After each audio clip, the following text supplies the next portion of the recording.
Salam dəyərli müəllimlərimiz, hər vaxtınız xeyirli olsun. Xoş gördük sizləri. Müsahibə 2025 ilə bağlı çəkdiyimiz dərslərin növbəti buraxılışında sizlərin hər birini xoş gördük. Bugünkü video izahımızda da müsahibə mərhələsi ilə bağlı çox vacib detalları çalışacağam ki, sizinlə paylaşım. Video izahlarımızın ardıcıl və davamlı gəlməyini istəyirsinizsə, videolarımızı bəyənməyi, kanalımıza abunə olmağı və sizə qaranlıq qalan məqamları isə videonun şərh bölməsində yazmağı unutmayın. Dəyərli müəllimlərimiz, qeyd edim keçən il və ondan əvvəlki illər müsahibə mərhələsi ilə çəkdiyimiz video izahlar müəllimlərin köməyinə gəlmişdi və paylaşdığımız bir çox situasiyalar müsahibə mərhələsində müəllimlərə verilən sualların üzərində düşünülməsi baxımından çox effektiv hesab olunur. Bugünkü video izahında da çalışacağam ki, sırf müsahibə ilə bağlı, ümumiyyətlə bir müəllimə təkcə müsahibədə yox, pedaqoji proses boyunca istifadə oluna bilən məqamları sizlərlə paylaşım. Yəni, müsahibədə sizdən qeyri-adi suallar soruşulmur. Yəni, bir müəllimin bilməli olduğu, bir müəllimin tətbiq etməli olduğu nüanslar sertifikasiyanın müsahibə mərhələsində istifadə olunur. Mən də bugün həmin nüanslar üzərindən çalışacağam ki, bu video izahı sizlərə təqdim edim. Birinci başlamaq istəyirəm ki, özünü təqdim etmə necə olmalıdır, dəyərli müəllimlərimiz? Ümumiyyətlə, müəllimin özünü təqdim etməsi müsahibə mərhələsində işin belə deyək də 50, mən deyərdim 60%-ni təşkil edir. Yəni, bir insanın belə deyək, özünü təqdim etməsi, bir insanın özü ilə bağlı olan bilikləri çox önəmlidir və vacib bir punktu təşkil edir. Bəs yaxşı, belə bir sual ortaya çıxır ki, mən müsahib olaraq belə deyək, necə bir özünü təqdim eləməliyəm ki, bu mənim müsahiblərimin xoşuna gəlsin. Dəyərli müəllimlərimiz, burada hər bir müəllimin özünə verəcəyi vacib sual budur ki, mən hardayam və məndən müsahibə götürən insanların məndən gözləntiləri nədir? Baxın, bu perspektivdən, bu istiqamətdən baxdıqda əslində başa düşmək olur ki, biz belə deyək də, qarşımızda olan komissiya üzvlərinə bir müəllim kimi müsahibə verdiyimizi unutmamalıyıq. Bu çox vacib, çox önəmli bir detaldır. Yəni, bizdən müsahibə götürən insanlar bizi xəstəxanada və yaxud bankda və yaxud hər hansı bir şirkətdə deyil, məktəb mühitində müəllim kimi çalışmağımız üçün, belə deyək, müsahibə edirlər, danışdırırlar. Bu baxımdan çalışarım ki, özünü təqdim etmək hissəsində də bu amili xüsusi olaraq nəzarətdə saxlayaq. Yəni, özünü təqdim etmək hissəsində də sırf pedaqoji istiqamətdə olan biliklərimizi qarşı tərəfə ötürməyə çalışaq. Əgər bunu bacardıqsa, demək bizim özünü təqdim etmək hissəmiz uğurlu olmuşdur. Bəzən biz görürük ki, müəllim başlayır özünü təqdim etməyə, mən filan ildə doğulmuşam, nə bilim filan ildə məktəbə hazırlıq qrupuna getmişəm, nə bilim sonra 1-ci sinifə getmişəm, filan ildə 9-cu sinifi qurtarmışam, filan ildə 11-ci sinifi bitirmişəm, nə bilim 2010-cu ildə instituta daxil olmuşam, 2014-də oranı bitirmişəm. Yəni, baxırsan ki, müəllim 2 dəqiqəyə yaxındır bir özünü təqdim etmə eləyib, amma ancaq faktlarla dolu, pedaqoji istiqamətdə, pedaqoji bacarığını özündə əks elətdirən bir dənə də olsun cümlə işlətməyib. Bu baxımdan dəyərli müəllimlərimiz özünü təqdim etmə hissəsində, gəlin bura yazım. Çünki bu çox vacib punktdur. Yəni, belə deyək də, bu detalı, bu amili biz özünü, mən burada biraz səhv yazdım. Deməli, bizə lazım olan nədir? Özünü təqdim etmədə nəyə fikir verməliyik? Özünü təqdim etmə. Baxın, bu hissəni düzgün işləyə bilsəniz, bu hissədə bizim səhvlərimiz minimum olsa, əmin ola bilərsiniz ki, proses bizim üçün uğurlu olacaqdır. Yəni, belə deyək də, müsahibə mərhələsində bizim ilk olaraq komissiya üzvləri nəyə əsasən qiymətləndirir? Özünü təqdim etməyə görə. Bu hissə yerində olandan sonra, bu hissədə problem olmayandan sonra artıq siz uğurlu bir müsahib hesab olunacaqsınız. Deməli, dəyərli müəllimlərimiz, birinci başlayırıq nədən? Təbii ki, birinci başlayacaqsınız doğum tarixinizdən. Məsələn, mən Məmmədov Qədir Kazımoğlu 1997-ci ildə filan rayonda, indi hələ öz doğulduğu yeri deyəcək, Bakı şəhərində və yaxud Lənkəran rayonunda anadan olmuşam. Orta məktəbi bitirdikdən sonra pedaqoji istiqamətdə ali təhsilimi, məsələn, Bakı Dövlətdə almışam və universiteti bitirdikdən sonra indi elə müəllimlər ola bilər ki, onlar belə deyək də, məsələn, 50 il təcrübəsi olan müəllim ola bilər, 40 il təcrübəsi olan müəllim ola bilər və yaxud 20 il təcrübəsi olan bir müəllim ola bilər. Qeyd edə bilərlər ki, filan ildə, məsələn, ali məktəbi qurtardıqdan sonra, məsələn, 1990-cı ildən pedaqoji istiqamətdə fəaliyyət göstərirəm. Burdan sonra dəyərli müəllimlərimiz, vurğulanmağımız vacib olan məsələlər nədir? Bizim, yəni bu sahəyə, bizi bu peşəni sevdirən bacarıqlarımızı ortaya tökürük. Məsələn, mən müəllim olaraq şagirdləri sevirəm, uşaqlarla işləməyi sevirəm. Çalışıram ki, hər zaman bir müəllim olaraq üzərində çalışım. Müxtəlif pedaqoji istiqamətdə kurslarda iştirak edirəm, təlimlərdə iştirak edirəm. Özümü təkmilləşdirmək üçün həm ixtisasımla bağlı, həm metodiki istiqamətdə müxtəlif dərsliklərlə, kitablarla maraqlanıram. Bilirsiniz, bunlar çox vacib detallar. Yəni bunlar sizin öz peşənizdə, öz ixtisasınıza olan marağı və dəyəri göstərir, səciyyələndirir. Bu hissəni verdikdən sonra deyirsiniz ki, mən innovativ bir müəlliməm. Çünki öz üzərində işləməyi, öz üzərində çalışmağı, zaten bunları hamı deyir. Yəni məqsədimiz burada kiməsə nəyisə öyrətmək yox.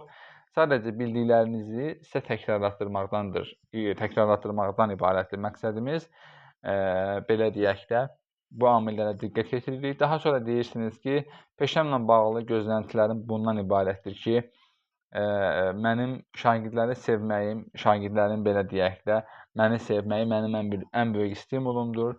Çalışacağam ki, bundan sonraki fəaliyyətim dövründə də ixtisasımla bağlı özümü təkmilləşdirim.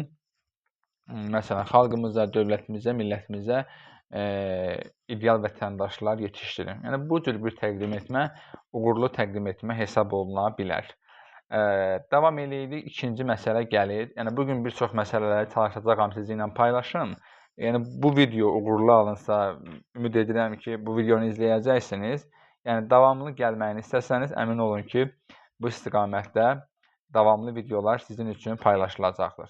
İkinci gəlir, dəyərli müəllimlərimiz, dərs prosesi ilə bağlı biz nələri bilməliyik? Yəni müəllimin bilməli, vacib olduğu şeyləri var. Yəni ki, bunları bilməsə, artıq burada belə bir böyük sual yaranır ki, bu müəllim dərs prosesində necə dərs keçir?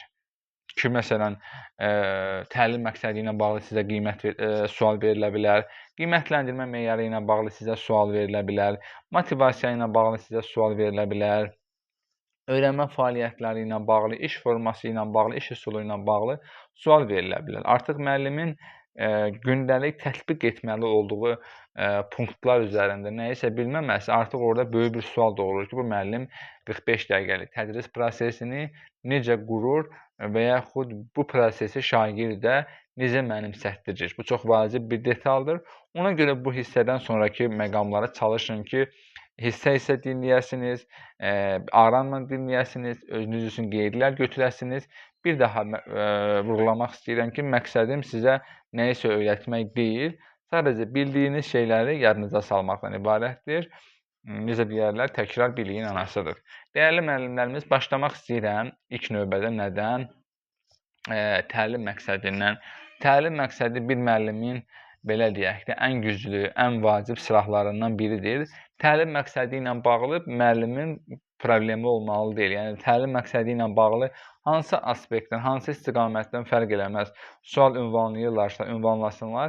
Siz bunu bilməlisiniz, siz buna münasibət bildirməlisiniz. Bu çox önəmli və vacib bir detaldır. Dəyərli müəllimlərimiz, gəlin başlayaq elə təlim məqsədimizdən. Ki, təlim məqsədi nədir? Təlim məqsədi hardan çıxır? Biz təlim məqsədi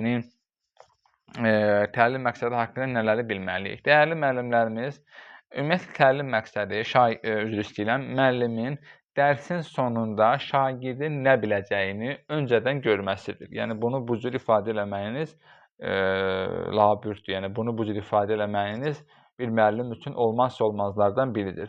Mən demirəm, gedin qayda əzbərləyin, gedin kitabı açın, qoyun qabağınıza, kurikulum kitabını. Buna lüzum yoxdur. Yəni bir müəllim üçün artıq elə amillər var ki, onun mahiyyətini dərk eləməlidir ki, bunlardan da birincisi təlim məqsədidir. Deməli, təlim məqsədi nədir dəyərli müəllimlərimiz? Yəni, mən dərsin sonunda şagirdən nəyi gözləyirəmsə, mənim gözləntim nədirsə, onu əvvəlcədən şagirdə təqdim edirəm. Tutaq ki, biologiya müəllimidir, insan skeleti mövzusunu şagirdlərə keçir. Doğrudurmu? Doğrudur.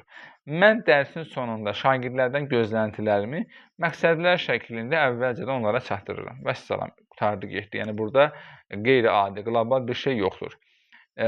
Bəs belə bir sual verə bilərlər ki, təlim məqsədini siz hardan əldə edirsiniz, dəyərli müəllimlərimiz? Burada cavab verəcəyimiz belədir, istiqamət nədən ibarət? Yeni vəsaitlərdə təlim məqsədləri hazır şəkildə verilir. Amma biz hazıra qaçmırıq, vurğulayırıq ki, mən təlim məqsədimi alt standartdan çıxardıram. İnşallah ki, bir dərsimizdə alt standartdan təlim məqsədini necə çıxardırsınız, bu istiqamətdə də dərsimiz, izahımız olacaq. Burada problem, narahat olmayın yəni. Amma bugünkü dərsimiz üçün, bugünkü izahımız üçün nəyi bilməyiniz vacibdir? Mən müəllim olaraq təlim məqsədimi hardan çıxardıram? Alt standartdan. Alt standart nədir? Alt standart dövlətin tələbidir. Bəzən müəllim elə başa düşür ki, alt standartı özü müəyyənləşdirir. Xeyr, dəyərli müəllimlərimiz, alt standart bir növ dövlət tələbidir. Yəni, biz alt standart əsasında öz təlim məqsədimizi müəyyənləşdiririk.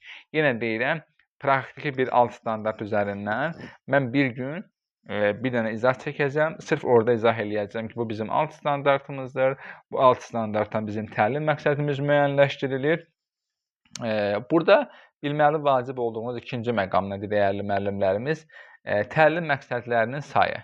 Baxın, dəyərli müəllimlərimiz, təlim məqsədlərinin sayı 2, uzağı 3 dənə ola bilər. Sizə sual verə bilərlər ki, təlim məqsədlərinin sayını niyə çox götürmürsünüz? Deyirsiniz ki, bunun reallaşdırılması baxımından.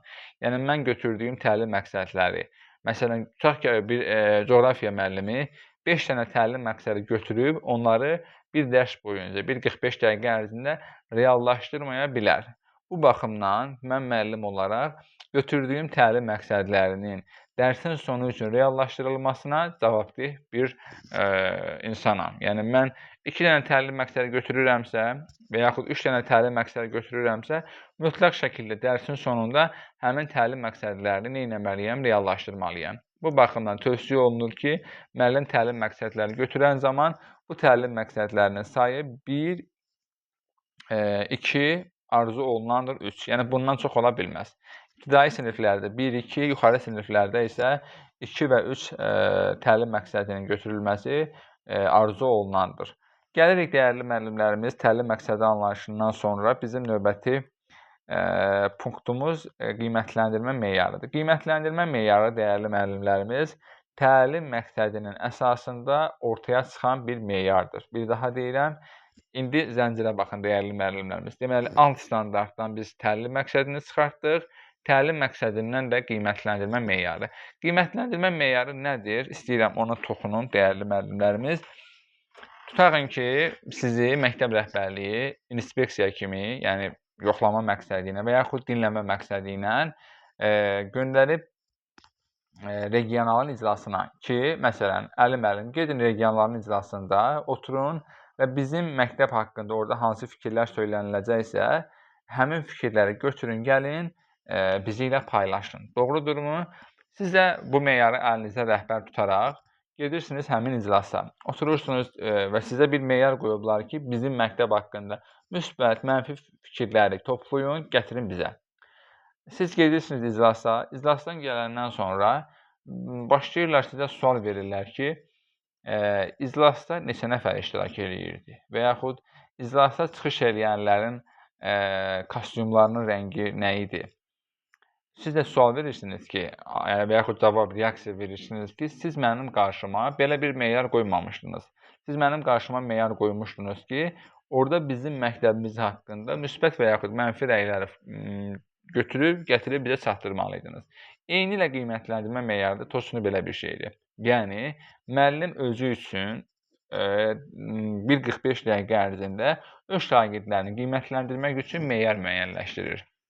ki, bir daha deyirəm, növbəti video izahda sırf bu qiymətləndirmə meyarı ilə bağlı çox detallı, vacib bir video izah çəkib sizlərə təqdim edəcəm. Qətiyyən narahat olmayın. Deməli, qiymətləndirmə meyarı nədir? Şagirdin proses daxilində ölçmək üçün istifadə olunan bir prosesin adıdır. Nə əsasında müəyyən olunur sualını versəniz, deyəcəyik ki, təlim məqsədi əsasında. Demək, bura kimi öyrəndik, dəyərli müəllimlərimiz. Gəlin, sistemləşdirən yazdıqlarımızı. Deməli, biz qeyd elədik ki, alt standartdan, dəyərli müəllimlərimiz, nəyi müəyyən edirik? Təlim məqsədini. Qısa-qısa yazıram ki, sizə də aydın olsun. Və təlim məqsədindən də çıxardırıq nəyi? Qiymətləndirmə meyarımızı. Baxın, bir daha deyirəm, alt standart əsasında təlim məqsədimiz çıxır, təlim məqsədindən də qiymətləndirmə meyarımız. Ümid edirəm ki, bura qədər olan hissədə qaranlıq qalan məqam yoxdur. Çünki bu hissələr çox vacib, çox önəmli hissələri, vacib nüansları özündə cəmləşdirir. Yəni, bunlarsız olmaz. Bunlar çox önəmli, vacib detallardır, dəyərli müəllimlərimiz. Gəlirik ikinci bir vacib detalımıza. Bu cümləni deyəndən sonra bunu da qeyd eləməyiniz vacibdir. Ümumiyyətlə, bizim dərs prosesində istifadə elədiyimiz təlim forması da, iş forması da, öyrənmə fəaliyyətləri ilə bağlı ümumi hər şey xidmət eləyir nəyə? Təlim məqsədinin reallaşmasına. Baxın, yəni bir növ nəyi nəzərdə tuturam mən? Təlim məqsədi bir işıqdır, təlim məqsədi bir günəşdir, digərləri onun ətrafında fırlanan planetlərdir. Önəmli olan nədir? Müəllimin 45 dəqiqə ərzində icra elədiyi bütün fəaliyyətlər təlim məqsədinin reallaşmasına xidmət etsin. Dəyərli müəllimlərimiz, yəni, bu video izah həqiqətən müsahibənin, belə deyək də, əsas özəlliklərindən, əsas mahiyyətini özündə cəmləşdirən bir hissədir.